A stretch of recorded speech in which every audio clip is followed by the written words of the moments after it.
This conference will now be recorded. Hi everybody, we're back again, and I'm back with Tanya Buxton, traditional tattooist and permanent makeup artist.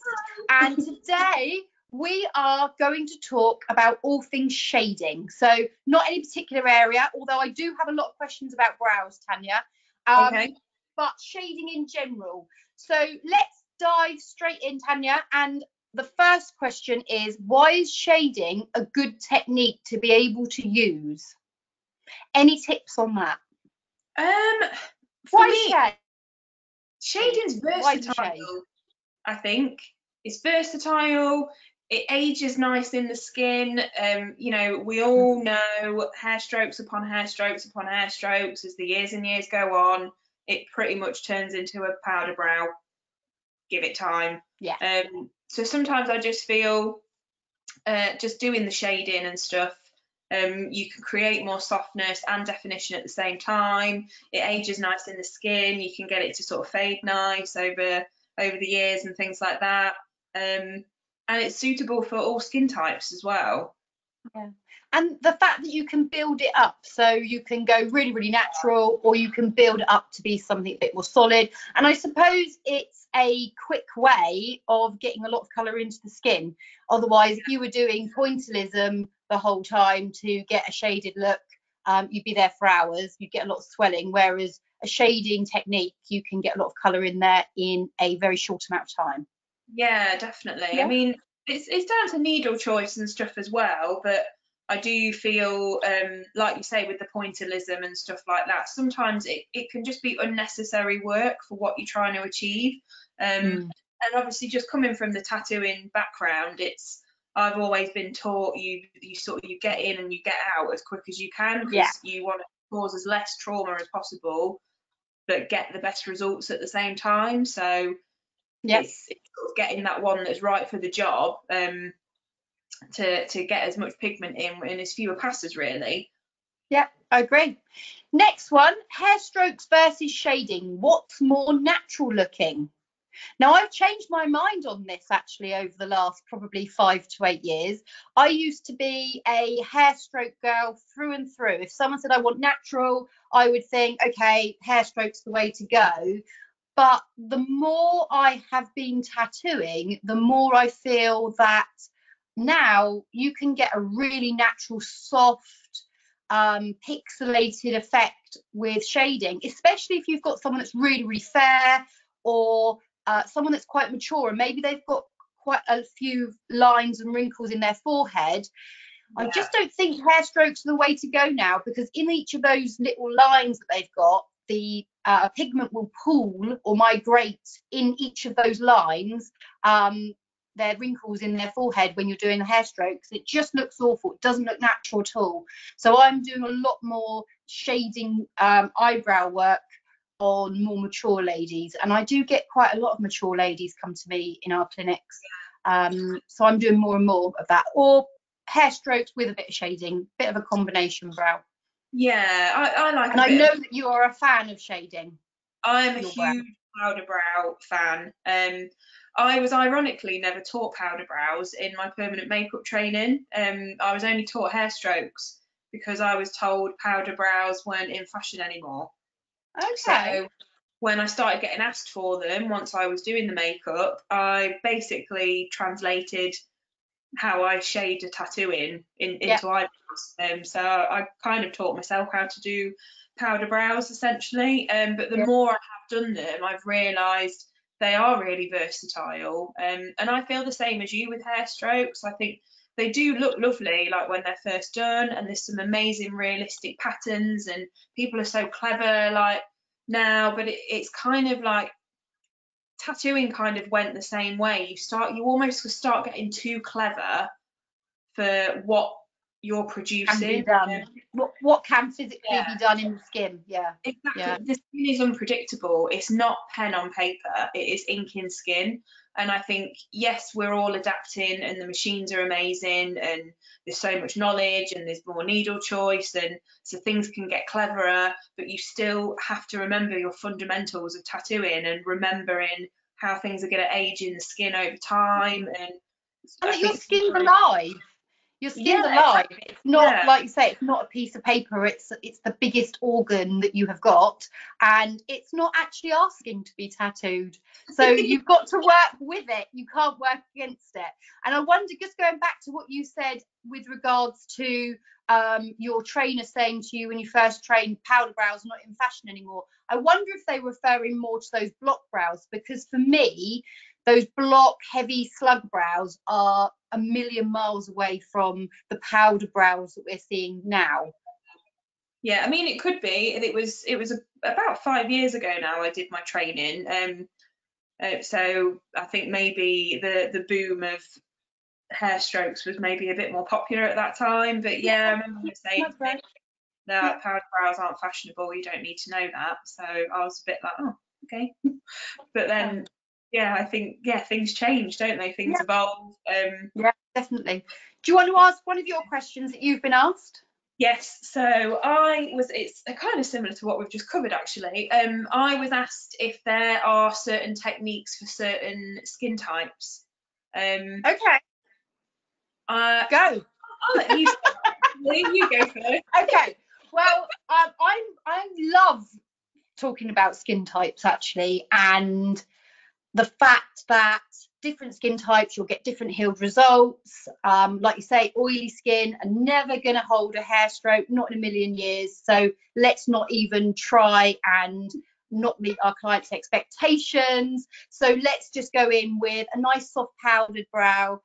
Already mentioned that if somebody's got quite dry, mature, wrinkly skin, don't even do any hair strokes anymore, straight away with a powdered shaded brow. I've got a question that's very similar, and I wonder if it's time to kind of talk about that, because otherwise we're going to be doubling up. And that was more about techniques for different skin types and techniques for different effects that you're trying to achieve. And I thought that was a really interesting question. And in the last couple of years that I've been doing shading, whip shading in particular, kind of watching other people, whether they do their movement flicking it forward, pulling it back and forward, whether that makes a huge difference. And I really think it does. I have my paper here, and I'm in a drawery mood. So what I'm talking about is that if you flick your hand forward, your fingers forward, you get a really soft pixelated effect. Can you see that ish? And I think that's because the way that you're flicking your fingers forward, it's quite weak. It's not very strong. Your muscles in that movement aren't very strong. If you pull it back, it's a much stronger movement and you get a lot more coverage. And then if you go backwards and forwards with your shading, again, you're going to get even more coverage. So I think it depends on how natural you're trying to get it. So if I'm going towards the front of a brow, or I've got someone that's really fair, really more mature skin, I use that kind of front flick motion. Whereas if I've got somebody who maybe's got nice chocolatey brown eyebrows and they want more of a makeup look, then I might start pulling my shading motion backwards, because I know that's a stronger movement and I can build it up a little bit quicker. So I don't know if that answers your question, Tanya. Yeah, I agree with the hand movements actually, and I think the reason. So what do you do? Do you do a mixture of these, or do you favour one? I just kind of mix it up. It depends who I'm tattooing. I think I've said this a lot. I've done a lot of kind of like online coach calls while we've all been on lockdown and things, and a lot of the same questions keep getting asked, and I feel if you have your fundamentals down, you can adapt yourself to any situation. And I feel like that's what's really important in permanent. Every time I speak to you, I bring up this one tattoo that you've done, which is your cactus with that pink circle in the background, which I've mentioned to you on like hundreds of occasions, because that pink shading it's just one colour, but it blew me away because it's that real baby pink. And I just was mesmerised the fact that you managed to shade that without getting any needle marks in it whatsoever. And it reminded me of when I was at school, and there's always like one of these girls, it's always a girl, that colours their colouring in really neatly. And I'm wondering whether you do your shading in all one direction rather than in lots of different directions, and whether that gives you that nice, smooth, needleless, leaving marks in the skin, nice shading. I don't know. Do you feel like you shade in one direction? I definitely start from one section, if you like, and I work so you're quite methodical. Yeah, you've got to be patient. I've had this conversation with a couple of people in my coach calls as well.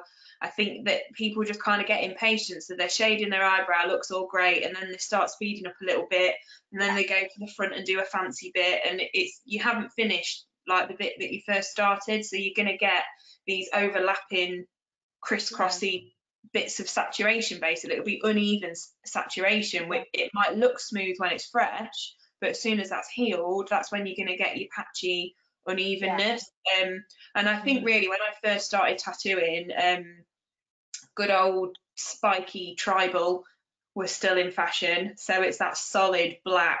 So that was a lot of what I was doing, and it is so boring. But you get yourself in that uniform state of mind. And to be honest, every tattoo I do now, every eyebrow I do, every lip I do, whatever it is, in my head, I'm like, right, this is going to be the cleanest, most solid eyebrow I've ever done. Or, I'll be like, right, this is going to be the pinkest background on a cactus I've ever tattooed. And I love that tattoo. Yeah, you've just got to be patient and just take it like section by section, really, because the skin can only hold so much at one time. So once you've opened that skin, the skin becomes almost like a sponge. So if you keep repeatedly going over it because you haven't took your time, the skin just becomes more angry, more absorbent, and you can't tell, your eye can't tell at that time how much saturation you've got in and how evenly you've got it in. So yeah, it is just with my lips that I do. When I tattoo lips, I start one side and I just work the way across. And like you say, if you've got a larger area, so a big pair of lips, a full pair of lips, you think, okay, this is going to take me 2 hours of shading. But just to work your way through methodically, because I do see people that do a little bit over here, a little bit here, a little bit here, a little bit here, and you're never going to get it to flow, that colour. So just choosing a point, working your way. I work actually from the furthest point away from me, because I know that's my weakest point. So I know that's my weakest point. So I'm going away from me rather than starting nearest me, which I used to do. And by the time I would be getting furthest away from me, I'd be really tired. So I work the furthest away from me first and then towards me. And then that way I'm not getting so achy and tired when I'm doing it. So that works for me. I also kind of feel if you're coming towards you as well, it's almost like your hand's a little bit stronger because you're pushing it in, whereas I feel like you're pushing it away. So same it's almost as that, same as that. So pushing away, yeah, like the hand movement may be different depending on what you're achieving, but yeah, I feel if you come towards you, you've got that strength behind yourself kind of thing. And there's just some, especially when I'm colour packing, I always try and make sure like my needles are facing forward. Basically, I'm not working backwards on myself. Just for me in my head, I feel like it shovels it in quicker if it's going in away. I agree. Yeah. Next question: what's the best needle to use while shading? I think I know what you're going to say. I'm a Magnum girl. I know. Yeah, I agree. I do agree with you. I do agree. I also like things like 5-round shaders, 7-round shaders. We mentioned in our last video about single needles. Wouldn't be our go-to needle for shading, but I know loads of people that use it. And I think it's probably if you're trying to create really fine pixelations, so that sandy, pixelated effect, then maybe if you want really fine ones, use a small needle. If you want slightly larger pixelated effects, use a larger needle. So it depends what you're trying to achieve. I completely agree. I think, and it depends what look you're trying to go for as well. I think if you're, like you say, if you're going for that really soft look, then yeah, smaller needles have their place. But if you're trying to get a decent amount of saturation in quickly, then for me the bigger needles are my go-to. But yeah, I feel like shading side of things, it's not particularly the technique. Sometimes it can be the needle choice, not necessarily what your hand's doing, to like get an effect, to achieve a different effect kind of thing. I know I use like my whip shading, for example. My hand motion for whip shading to get like a soft powder is the same on a Magnum as what it is on a 3 book pin liner. It's the same. Are you quite a fast whip shader, or do you go slow? I think again it depends on the skin. It depends what look I'm wanting to achieve. I think that's like getting back to the fundamental side of things. I think once you understand those basics in tattooing, you adapt yourself to each and every situation, because you're never going to have 2 tattoos that are the same ever. Do you change your machine speed depending on who you're tattooing and what you're shading as well? Yeah, because I think we touched on this in needles, didn't we? Like, you can start a tattoo and think, oh yeah, they'll be great with a 5-round shader for this powder, and you'll start and the skin just is awful. So sometimes it is the machine speed, sometimes it's your hand speed, sometimes it's the needle choice. Like, but if you don't have that basic knowledge, how are you going to be able to adapt yourself to that situation? It will just become a stressful tattoo, and not really it won't heal nice if you can't adapt yourself. So okay, yeah. Did you have another question from someone that messaged into you? I keep noticing my sunburn.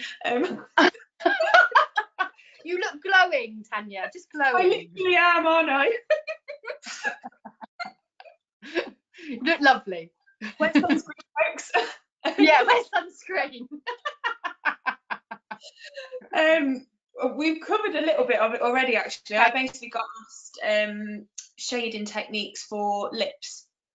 Okay. So again, it depends on the look again for me. I personally would probably always go in with a mag on lips, purely because you can get that crisscrossy, uneven saturation again on lips. Obviously, if someone's got really teeny tiny lips, like a cross hatch. Like I'll draw it, Tanya. Oh yes, come on. So cross hatch, so that one way and then the other. Is that what you're talking about? Yeah, but not.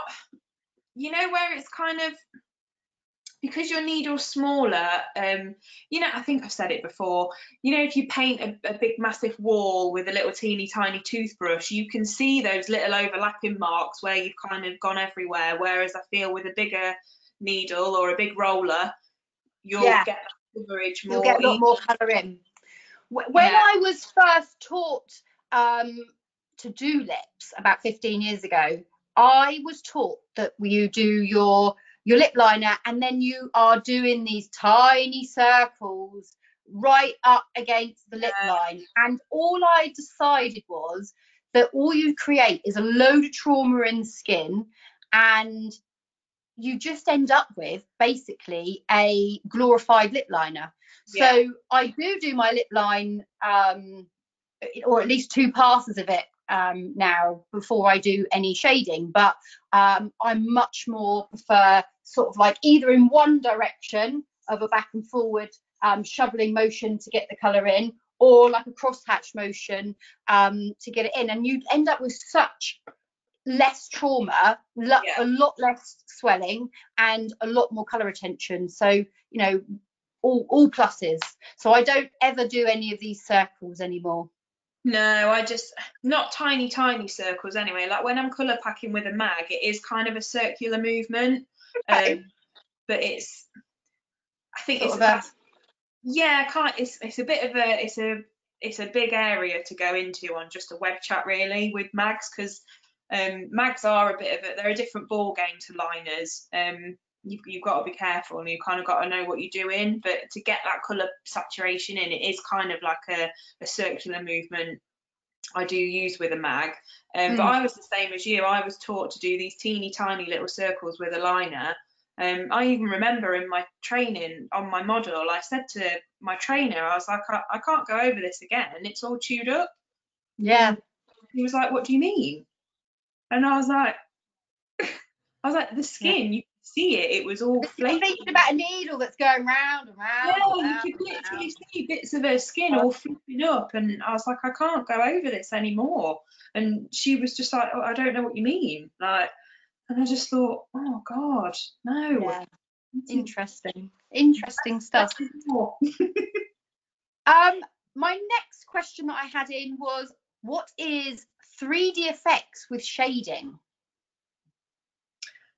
And I think it's probably more what they're asking was, how can they create a 3D effect with shading? And for me, that's more different colors. You can't really, or you can, but it'd be very difficult to create a 3D effect with one color.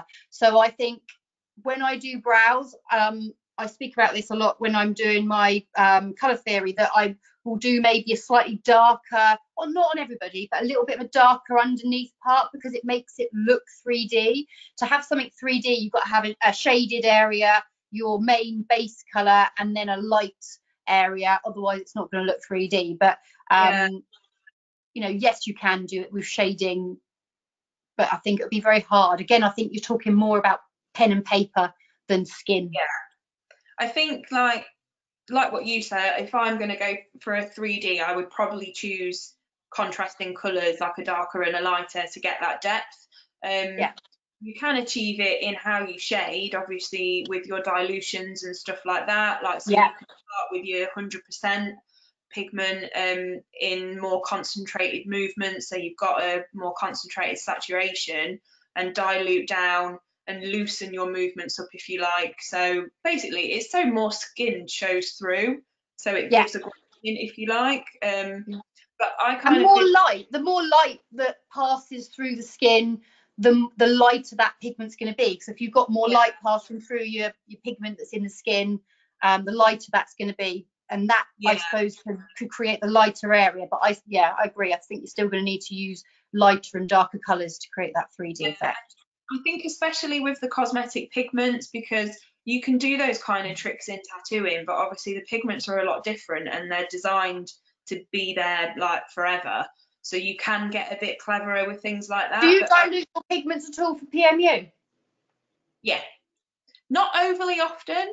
I find like whipping it off, or like your little pixel shading and stippling it all off to sort of to nothing really, it is enough. Or I have done a few eyebrows where I've done like a lighter and a darker to give like an ombre. But yeah, like what I was saying before, I think sometimes you can start getting too fancy and then it isn't going to stand the test of time.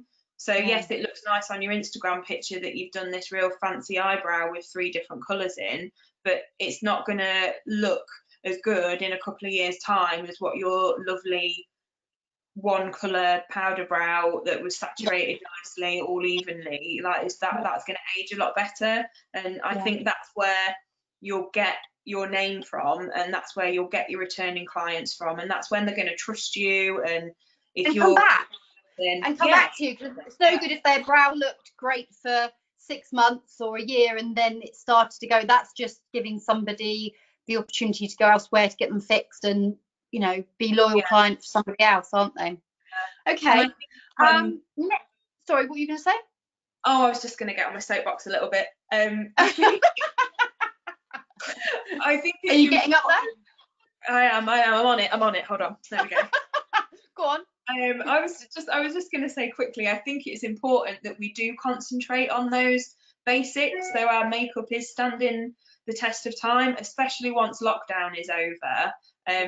We need to kind of build that trust and those relationships up again, and people are going to want to feel like they've got value for money. They're going to be less likely to want to come back really often for top-ups. So I think almost stripping it back a little bit and getting back to basics for the sake of our clients, and not necessarily blaming your pigments or your tools or something. So if you're noticing that a lot of your clients are coming back with orangey brows or purple brows, or, you know, noticing something keeping on coming back and it's keeps on happening, then asking why is that happening, and trying to find out why that is happening rather than just ignoring it.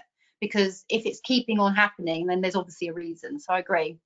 Next question was, how can people use darker or cooler colours when shading brows? Now, I see this a lot, and I know the answer to this, Tanya. So, Test to see if I say the same thing. Okay. Do you want to go first? No? I'm worried in case I'm wrong. Go on. So, my Right. theory with the shading is that it's basically less concentrated than if it was like a solid line. So like what we were saying earlier, you've got a little bit of opaqueness, you know, like if you pop a tea towel over the window, you can still see a little bit of that light coming through, whereas if you pop a bit of cardboard over it, you're not going to see anything. Totally. So bang on. It's about the light. So I always speak about our skin being more like a window than it is a brick wall. That if you had a brick wall and it was painted black, if you wanted it white, you just paint over it, and then eventually you'd end up with a white brick wall. And the skin's not like that. It's more like a window, because oh my God, you have to stop me. I'm going to be talking about it for hours now, because light passes through the skin, and it's more like a window, because what you'll see is what is through that light as well. So if you try and cover up an old purple brow, eventually you'll see it because the light's passing through. So exactly that. If you are doing shading, more light's coming through, so you can afford to use a darker or a cooler colour, because it's generally higher up in the skin and more light. So yes, well done. You weren't wrong. Let me sweat a bit. Really? That's all my questions. Anything else you want to say about shading, Tanya? Other than you love it. I do love it. I think it's important that we're all able to be versatile, really. Kind of like what we've already said. Like each and every tattoo is different that we do on a client. The circumstances are different, the skin's different, our needle's different, everything's different for each tattoo. So I think it's good. And actually, for my students, I did a consultation form, which basically they had to tick what skin type the client was, what effect the client was hoping to achieve, and just by ticking a lot of these kind of boxes on their consent form or their consultation form, just made them actually think about what they were going to need, and actually was it possible. So if the client's ticking that they've got super oily skin and they want really natural hair strokes, it can't happen. So you're actually going to have to say that is not going to be suitable for you. You're going to need something like this. Whereas I do worry that sometimes people do these cookie cutter brows where they're just turning out the same brow on different people. And I think that's such a shame. Really, you need to listen to what people are after, what their lifestyle is, what type of personality they've got, because that's all going to represent in what brow you give them. And I think that's what real life is as well. Like the tattoo industry is exactly the same. There's a lot of artists out there that they're just chasing their Instagram photo, do you know what I mean? Or, you know, just so it looks good on social media. But I still feel that little bit of integrity that I owe it to my client to still give them something that's going to look good for as long as possible. Definitely. So I think even sometimes it might not be what the client wants to hear, but you've got to be honest. And I think clients do respect that 9 times out of 10. Like I will be brutally honest. It's probably because I am a tattooer, so I don't have a nice beautician filter on me. So I just tell them like, no, that won't work. I have to check mine a few times a day, but yeah. No, I don't think that's true. I think people appreciate the honesty. I think they appreciate the honesty. They appreciate that you are not just going to take their money and just do what they ask for if it's not going to be for them long term. And that's what makes you a professional. Yeah, and I think you still can't beat good old mouth of word. No. Word of mouth. Wow. I haven't even had a drink yet. You've been on your own too long. Yeah, I still think you can't beat it. Like, you know, Instagram's amazing and the internet, and it's all amazing, but you still can't beat that personal recommendation. And It's the best ever.